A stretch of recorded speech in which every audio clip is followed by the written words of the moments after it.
Assalamualaikum warahmatullahi wabarakatuh. Halo Tapers, apa kabarnya nih pada pertemuan kali ini? Semoga kita semua dalam keadaan sehat dan juga pastinya baik-baik saja. Amin amin ya rabbal alamin.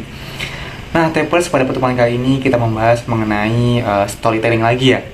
Tapi kali ini kita membahas mengenai cara penulisan cerita yang baik untuk pengembangan naskah atau storytelling kalian.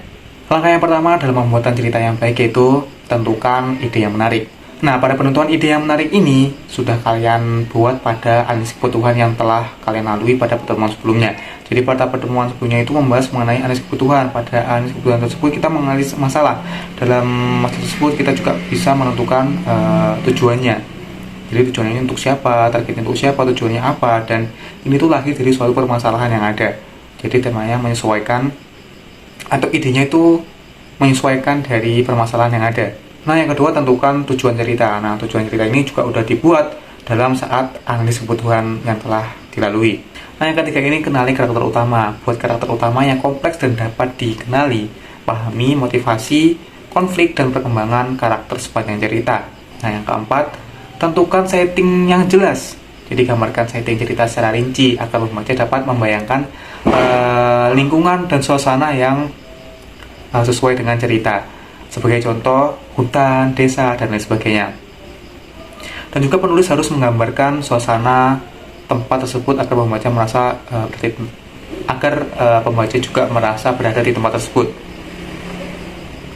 Nah, yang kelima yaitu bangun konflik. Setiap cerita itu memerlukan konflik untuk menjaga ketegangan dan minat pembaca. Dan yang keenam ini, buat plot yang terstruktur, rencanakan alur cerita dengan baik, termasuk poin-poin kritis seperti puncak konflik dan penyelesaiannya. Nah, yang ketujuh, gunakan gaya bahasa yang menarik. Percantik cerita Anda dengan penggunaan gaya bahasa yang menarik. Nah, yang selanjutnya itu yang ke-8, beri detail yang tepat. Beri detail yang mendukung cerita dan karakter tanpa membebani pembaca dengan informasi yang tidak perlu. Dan yang 9 itu pilih sudut pandang yang tepat. Pilih sudut pandang naratif yang sesuai dengan cerita Anda, apakah itu orang pertama, kedua, ataupun yang ketiga. Yang ke-10, kendalikan ritme dan tempo. Sesuaikan ritme cerita untuk menciptakan ketegangan yang sesuai dengan momen-momen penting. Langkah ini dilakukan untuk membuat perasaan pembaca itu lebih tercampur aduk gitu. Yang ke-11, berikan perubahan berikan perubahan dan perkembangan. Pastikan karakter dan cerita mengalami perubahan atau perkembangan untuk memberikan kedalaman pada cerita. Yang ke-12, sisipkan dialog yang realistis. Dialog harus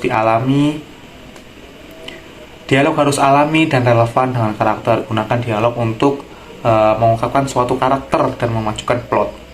Yang ke-13 yang terakhir, revisi dan juga edit. Setelah